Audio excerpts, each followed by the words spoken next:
बच्चों, आज हम वर्कशीट नंबर 7 करेंगे जो कि आपके 16 अक्टूबर के लिए बनी हुई है। और ये 7th वर्कशीट जो है सेम कंपोनेंट्स ऑफ फूड जो चैप्टर था उसी के आगे समझाती है। ओके, अब तक हमने कार्बोहाइड्रेट्स, प्रोटीन्स और फैट्स पढ़ लिए थे। अब हम आज करेंगे रफेज एंड वाटर जो इसेंशियल कंपोनेंट हैं फूड के। हमारी डाइट में दोनों चीज़ें बहुत इंपॉर्टेंट है, होनी चाहिए, क्योंकि रफेज क्या करता है, मेन देखा जाए तो रफेज हम लेते हैं जितने भी हम सैलेड खाते हैं, जितने भी रॉ हम वेजिटेबल्स या फ्रूट्स खा रहे हैं उनसे हमें रफेज मिलता है। ठीक है, तो रफेज ना हमारे डाइजेशन में जो भी फूड हमने खाया है उसमें हेल्प करेगा। तो बहुत इंपॉर्टेंट हो गया, क्योंकि जब हमने फूड खाया है वो उससे हमें एनर्जी लेनी है। तो एनर्जी लेने के लिए फूड का डाइजेस्ट होना बहुत ज़रूरी है, और डाइजेशन में कौन हेल्प कर रहा है, रफेज। ओके, तो let's come to this point. In addition to the nutrients, roughage or fiber is an essential part of any healthy diet.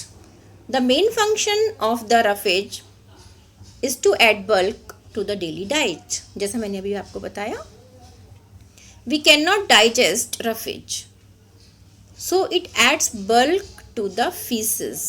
Okay, ये important है, क्योंकि जो भी हमने फूड लिया है उसके डाइजेशन के बाद उसके रिमूवल में भी ये हेल्प करेगा। It aids in the digestion process and healthy functioning of the bowel system. Okay, जो हमारा एक्सक्रीटरी सिस्टम के बाद हमारा जो एक्सक्रीशन में फीसेस बनती है उनके रिमूवल में भी हेल्प करता है। So roughage is mainly provided by plant products in our diet. मैंने अभी बताया था ना आपको कि हमें सैलड से, रॉ वेजिटेबल या फ्रूट जो भी हम खाते हैं उससे हमें रफेज मिलता है। अब देखिए वो यही बात कह रहा है कि fruits are one common source of roughage. For example, apples, grapes, papaya, whole grains are also common sources of roughage. ये देखो पिक्चर दिखाई है ना। तो हम फ्रूट्स वेजिटेबल्स जो खाते हैं, आप देखते हैं उसके खाने के बाद भूख भी ज़्यादा लगती है, क्योंकि हमें हमेशा खाना खाने से पहले अपना सैलेड खाना चाहिए जिससे कि हमारा डाइजेशन सही से हो। ये थोड़ी बातें कॉमन सी बात है, लेकिन हम उसका साइंटिफिक रीज़न पढ़ रहे हैं कि इसमें ऐसा क्यों होता है। अब देखिए वाटर को, we cannot imagine living without water even for a day. Okay, at least 6 to 8 glasses of water should be taken every day. ये बहुत important है, इतना पानी तो हमें पीना ही है, क्योंकि जितने भी हमने खाना खाया है उसको पूरे खाने को अंदर बॉडी के अंदर बॉडी में जो भी हमारे पास ब्लड सेल्स हैं, ब्लड वेसल्स हैं, उनमें जाने के लिए, भोजन को भेजने के लिए बहुत ज़रूरी है। So some amount of water is also obtained from fruits and vegetables. But ये तो हमें थोड़ी अमाउंट में मिल रहा है, तो हमें ऊपर से तो पीना पड़ेगा ना पानी। ठीक है, प्रॉपर, ये भी प्रॉपर डाइजेशन में ही आ गया कि हम जब तक कि हमने जो खाया है वो पूरी बॉडी में नहीं घूमेगा, नहीं जाएगा, तब तक वो हमारी बॉडी को एनर्जी प्रोवाइड नहीं करेगा और हमारी बॉडी फिर फंक्शन नहीं कर पाएगी। तो water is needed because it is a good solvent and it helps in carrying the digested food to all parts of the body. And water is essential for the proper functioning of the kidneys and bowels. Okay, again वही वाली बात आ गई कि digestion के बाद excretion में water बहुत help करता है। इट हेल्प्स इन एलिमिनेटिंग का मतलब निकालना, शरीर से बाहर निकालता है। एलिमिनेट किस चीज़ को एलिमिनेट करेगा, वेस्ट को, स्वेट एंड यूरिन। ठीक है, क्योंकि बहुत इंपॉर्टेंट है। जब आपकी बॉडी में आपने खाना खा लिया, पानी वानी भी पिया हुआ है, लेकिन बॉडी पे जब तक आप वेस्ट एक्सक्रीट नहीं होगा आपकी बॉडी हेल्दी नहीं रह पाएगी। तो हेल्दी बॉडी के लिए एक्सक्रीशन बहुत ज़रूरी है, जिसमें water and roughage both help करते हैं। और उसके बाद लास्ट पॉइंट देखिए, it helps our body to keep cool. Okay, ये सारा हमने वाटर के लिए पढ़ लिया। अब हम प्रैक्टिस करेंगे क्वेश्चंस की। बहुत ही अच्छे क्वेश्चंस हैं। आप देखेंगे कि बटर से हमें फैट मिलता है, तो फ्रूट से हमें क्या मिलेगा, रफेज। अभी हमने ऊपर देखा रफेज मिलेगा। फाइन।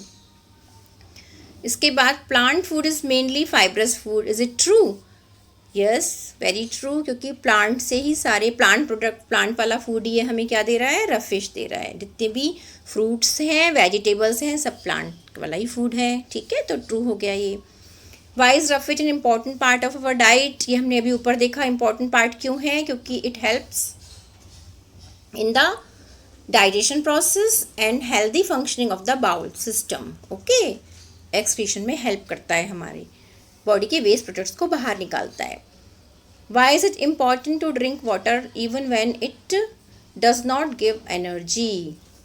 तो एनर्जी लेने के लिए तो एनर्जी नहीं दे रहा, लेकिन जिन हमें न्यूट्रिएंट से एनर्जी मिल रही है उनके प्रॉपर फंक्शन के लिए तो वाटर ज़रूरी है। क्यों?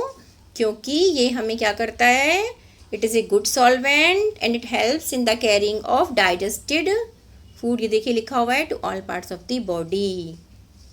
तो एनर्जी तभी मिलेगी ना, जो भी हमने खाया है वो सारी बॉडी तक पहुँचे। And water is also essential for the proper functioning of kidneys and bowls. ये फिर आ गया एक्सक्रीशन में हेल्प करता है, एक्सक्रीटरी प्रोडक्ट्स को निकालने में, जैसे कि स्वेट एंड यूरिन। ये देखिए यहाँ पे लिखा हुआ है, और हमारी बॉडी को कूल भी रखता है। Fine, now come to the fill in the blanks. Water is a good solvent, सब चीज़ों को अपने अंदर घोल लेता है, उसे कहते हैं सॉल्वेंट।